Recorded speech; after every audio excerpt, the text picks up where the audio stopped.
Hello, it's Tracy Farquhar back again with the tarot reading for the week ahead. This is for the week beginning February 3rd. I'm posting it on February 4th, a day late because I had to replace my laptop. But I'm back online now, and I've got the cards here for you for the week ahead. So as usual, I pulled four cards, the first three representing past, present, and future. And the fourth card is what I call the action card that sums up the whole reading. So I'll go through each one and let you know what I get. Remember that this is a general reading for the energy of the week ahead, and that the interpretations of the cards are mostly what I'm picking up intuitively and may not always exactly match with interpretations that you find online or from other sources. So the first card in the past position is the Four of Wands. It looks like this in my deck, which is the Barbara Walker deck. The word on the card is success. It's coming up in the past. So the Suit of Wands is about how we manifest and create. And when we talk about success, it's asking you to consider what you have had to do or what kind of energy you've had to put into the situations that you can define now as success. If you look at your past, most of the time, the things that we consider to be successes are things that we have put our heart and soul into, things that we have really put a lot of energy into, things that we were passionate about and that were important to us. Success isn't always matching with the cultural ideal of success. Cultural ideal of success is wealth and fame and fortune and all of that. But sometimes the smallest thing can be a success. So I think it's also asking you to consider your personal definition of that word success.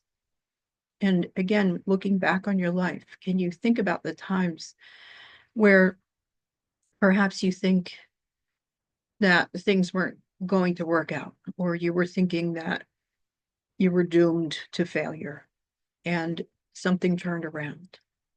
Something that you did, even the smallest thing, had a positive effect on the situation. So when this card comes up in the past, I think that it's really wanting to build your confidence in the idea that, first of all, success doesn't have to be what everybody else thinks it is. And secondly, we can have many small successes that we also need to celebrate and that we can see as a positive influence on our lives. Every step that we take toward our intentions, toward a happier life, toward a better world, makes a difference. And even in the actions that we take, there is success. It's not even just the outcome. So I think that's an important thing to keep in mind right now, both for yourself personally and for the situation as a collective. The second card here in the present position is the Eight of Wands, another Wands card reminding us of our power to create. The word on that card in my deck is fall. And so this is a card that is encouraging you to look at what you need to let go of. This card and the one after it, actually, that we'll get to in a moment, both have a kind of sense of being stalled a little bit. Things aren't moving as quickly as you would like. Nothing's happening in a positive way. And this card is encouraging you to look at this time right now, because it's the present card, as an opportunity to consider what you need to change, what you need to let go of. And sometimes the things that we need to let go of, the most important things that we need to let go of, can be the things that we are hanging on to as beliefs, things that we are constantly thinking about, thoughts that we churn around in our mind, our attention, our focus. Where are you right now in your head, in what you believe is possible? It's very easy to fall into the trap of a negative mindset when things are chaotic around us. It's natural and it's human. And sometimes we just have to allow ourselves to be there for a short time. So it's not about the passing thoughts. It's not about the bad day. It's about where your habit of focus and attention and thoughts are. What can you let go of now? Where can you start to acknowledge and be aware that you're creating some kind of negative mindset that just continues to pull you into kind of a dark place? It's important to acknowledge that, give yourself grace for it, but also say, what's a better place for me to be? What's a better thought that I can have? Can I visualize things getting better? Can I feel the potential for things to change, both, again, for yourself personally and for us as a collective?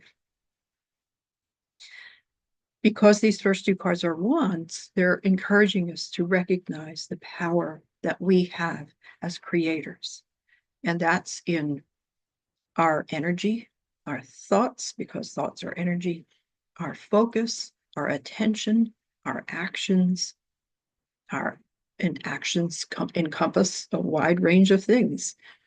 It can be what we're talking about, what we're writing about, the conversations we're having, the energy that we're walking around with. So what needs to go right now? Both to help you feel better, to help the energy that you're putting out into the world feel better, and to contribute that energy to the collective in a positive way. The third card, like I said, is kind of a similar message. It's also an 8, but it's the 8 of Swords, and it's come up upside down. The word on that card is disillusion. And so, this card is about disappointment, disillusion, things not going the way you expected. When I get an upside down card, I read it as something that's more internal than external. So it's asking you to, again, acknowledge that feeling, that sense of disappointment as being natural and human. It's a human response to expectations that weren't met. This is coming up in the future. So to me, it's saying you don't want to project that into the future. You want to acknowledge it, and you want to allow yourself to feel it.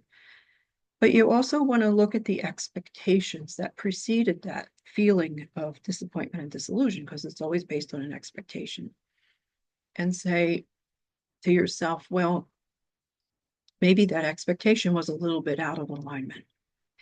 Maybe I can create a new expectation now. Maybe I can see the potential, again, of things going well and things changing, and not get caught into the idea that we are stuck in a rut. Again, that's individually for you and for us as a collective. Sometimes that pause in the action, that sense that we're hitting a brick wall, gives us an opportunity to reevaluate. And I think that's a strong message in all three of these cards. Reevaluate what you want, where you want to be in your personal life, and what you see for us as a collective. Know that the potential is always there for change, for things to get better, even when you can't see how that's going to work.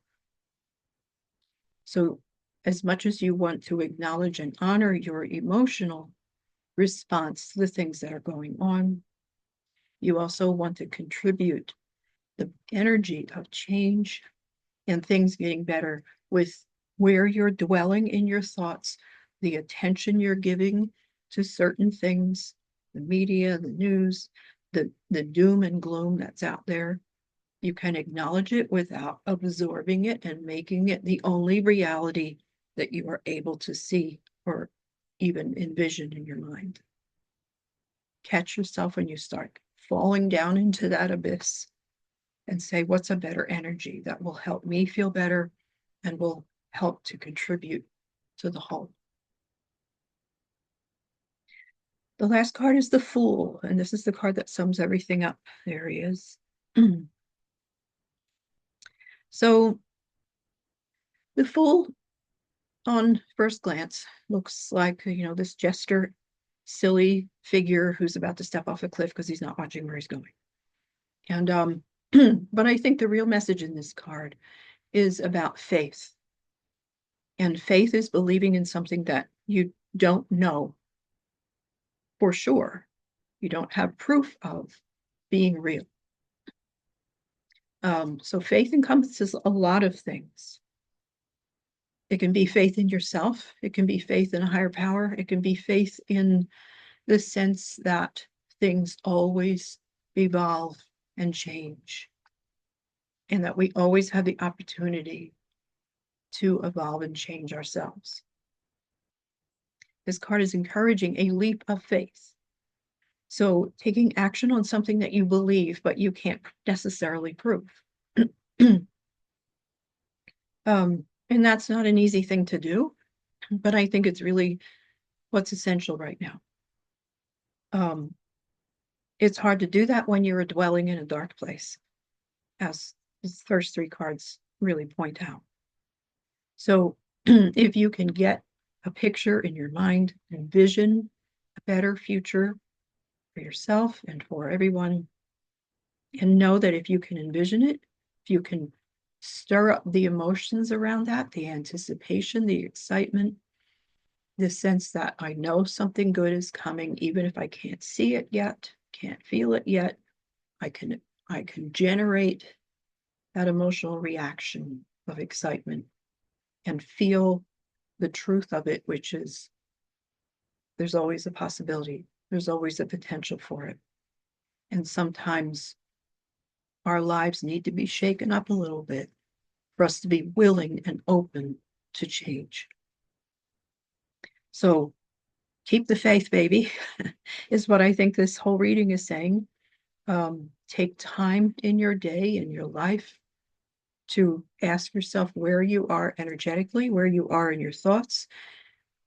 Take some time to really focus on potential and to, while being aware of what's going on, make sure you're not completely immersed in the doom and gloom. Your energy is really powerful. And I think we needed to be reminded of that this week. So thanks for tuning in. I hope that was helpful. And you can find everything that I offer on my website, tracyfarquhar.com. And I will see you here next Monday. Thanks. Have a great week.